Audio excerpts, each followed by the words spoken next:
Hi friend, কেমন আছো তোমরা? আশা করি ভালোই আছো। আমি খুব ভালো আছি। দেখো, সকাল সকাল চলে এসেছি সবজি খেতে। এখানে দেখছি কি নেওয়া যায়, কিন্তু এখানে পুঁই শাকের প্রতি চোখটা গেছে। কারণ এর আগে একবার এসেছিলাম, সেখানে গাছগুলো খুবই ছোট ছিল, নেওয়ার মতো ছিল না। এখন গাছগুলো দেখছি ভালোই বড় হয়েছে, আর গাছ এখানে একটা না অনেকগুলোই আছে। তো এখান থেকে আমি কিছু ডাল কেটে নেব। আর আমি তোমাদের এই পুঁই শাক দিয়ে খুবই একদম সিম্পল একটা রেসিপি করে দেখাবো। এই যে আমি এখানে 3টে ডাল কেটে নিয়েছি, আর এই ডালগুলোকে এখন আমি ভালো করে কেটে ধুয়ে পরিষ্কার করে নেব।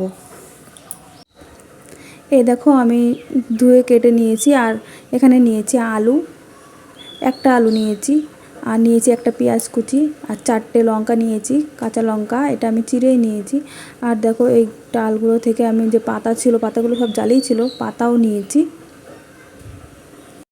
এদিকে আমি মাছ ভাজতে দিয়েছি, এখানে বাটা মাছ নিয়েছি, তোমরা তোমাদের পছন্দ মতো নিও। মাছটা আমি ভেজে তুলে নিয়েছি, আর ওই তেলেই আমি দিয়ে দেবো জিরে। আর জিরেটা আমি একটু ভাজা ভাজা করে তুলে নেব। আমি এখানে কোনো এক্সট্রা মশলা ইউজ করব না, এক পেঁয়াজ কুচি আর এই জিরে দিয়েই আমি আজকে রান্নাটা করব। দেখো, একদম সিম্পল ঘরোয়া রান্না। এই গরমের সময় খেলে কোনো অসুবিধা হবে না, আরও বরঞ্চ শরীরের দিক থেকে ভালো, আর পেটও ঠান্ডা থাকবে। এখানে আমি জিরেটা তুলে নিয়েছি, এখন ওই তেলে দিয়ে দেবো রাঁধুনি। রাঁধুনিটা একটু ভেজে ভেজে নেব। তোমরা এখানে রাঁধুনি নাও দিতে পারো, আমি দিয়েছি কারণ শাকসবজিতে একটু রাঁধুনি, এই ফোড়নটা আমি বেশি দিই। তো একটু ভেজে নিয়ে ওর মধ্যে দিয়ে দেবো সেই টুকরো করে রাখা পেঁয়াজটা। পেঁয়াজটাও একটু লাল লাল করে ভেজে নেব, মানে পুরো একদম লাল, মানে হালকা ব্রাউন কালার করে ভেজে নেব। পেঁয়াজ দেখো আমি অনেকটা ভেজে নিয়েছি হালকা ব্রাউন কালার করে। আর এখন এর মধ্যে আমি দিয়ে দেবো সেই টুকরো করে রাখা আলু। আলুগুলো একটু ছোট ছোট করেই কেটেছি।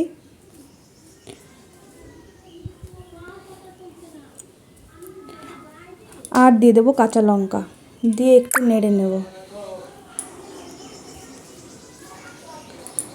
আর দিয়ে দেবো লবণ স্বাদ মতো, হলুদ দিয়ে একটু ভালো করে নেড়ে নেব।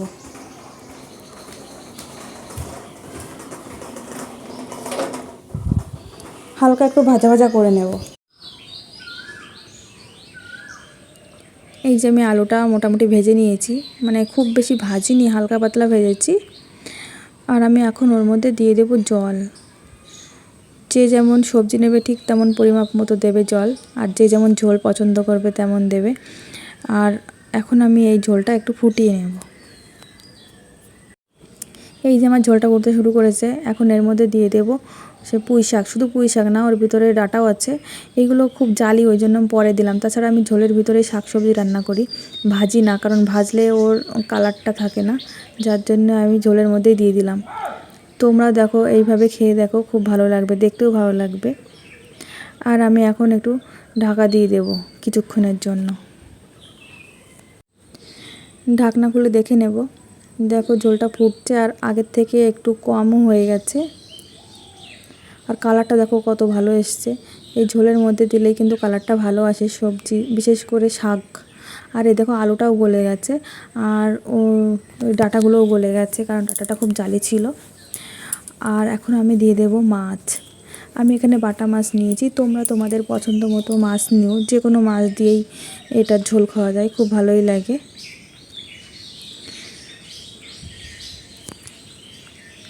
আর আমি এখন ঢাকা দিয়ে দেব কিছুক্ষণের জন্য। আর একবার ঢাকনা খুলে দেখে নেব।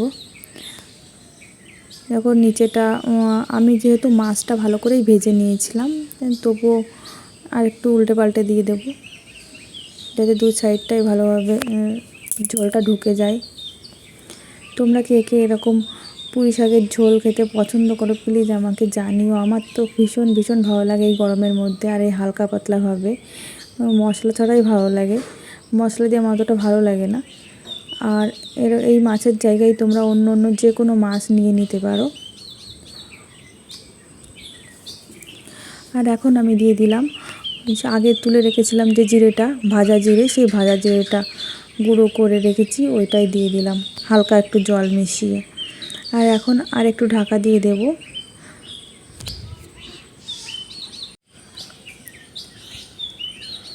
দেখো, আমার তরকারিটা পুরো রেডি হয়ে গেছে। আমি এরকম ঝোল রেখেই আমি নামাবো। আর দেখো সব কিছুই পুরোপুরি সিদ্ধ হয়ে গেছে। এখন আমি এর মধ্যে দিয়ে দেবো একদমই অল্প চিনি। এটা হচ্ছে টেস্টের জন্য, খুব ভালো লাগে। এটা পুরো মিষ্টি হবে না তরকারিটা, কিন্তু খুব ভালো লাগবে। আর আমি এখন এটা নামিয়ে নেব। এই যে আমি নামিয়ে নিয়েছি, দেখো কেমন লাগছে। এই গরমের সময় সবুজ শাকসবজি খেতে কিন্তু খুবই ভালো লাগে, আর এরকম হালকা পাতলা ঝোল হলে তো খুবই ভালো লাগে। তো তোমরা প্লিজ ট্রাই করে দেখো। আর এদিকে আমার ছেলের জন্য নিয়ে নিয়েছি, এইগুলো নিয়েছি পালং শাক, আর ওই সাইডে নিয়েছি পেঁপে।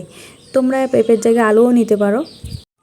আমি কড়াই গরম করে নিয়েছি, আর এর মধ্যে দিয়ে দিলাম সামান্য সরষের তেল। এখানে আমি অল্পই তেল দেবো, যেহেতু আমার ছেলের জন্য রান্না করছি। আর তেলটাও গরম হয়ে গেছে, আর এর মধ্যে দিয়ে দেবো পেঁপে। তোমরা পেঁপের জায়গায় আলুও নিতে পারো, কিংবা আলু পেঁপে দুটোই নিতে পারো। আমার ছেলে আলু অতটা পছন্দ করে না, যার জন্য আমি আলুটা নিইনি। তারপর দিয়ে দিলাম লবণ আর হলুদ। হলুদটা নাও দিতে পারো, স্কিপ করতে পারো, কিন্তু আমার ছেলে আবার কালার দেখে খায়, তো ও কালার ছাড়া খাবে না, মানে সবজির কালার ভালো না হলেও খেতে চায় না। আর একটু হালকা ভাজা ভাজা করে নেব। পেঁপেটা একটু ভেজে নিয়েছি, মানে হালকা করে। আর এখন এর মধ্যে দিয়ে দেবো পালং শাক। এই পালং শাক আমি বাড়িতেই লাগিয়েছিলাম, হয়েছে মোটামুটি। এই গরমের সময় হতে চায় না, যা হয়েছে আমার ছেলের হয়ে যাবে। তো আমি হালকা একটু নেড়ে নেব। আমি এখন এর মধ্যে দিয়ে দেবো জল। আমি দেখো শাকটা একটুও ভাজিনি, মানে কোনো রকম কড়াইতে নেড়ে নিয়েছি।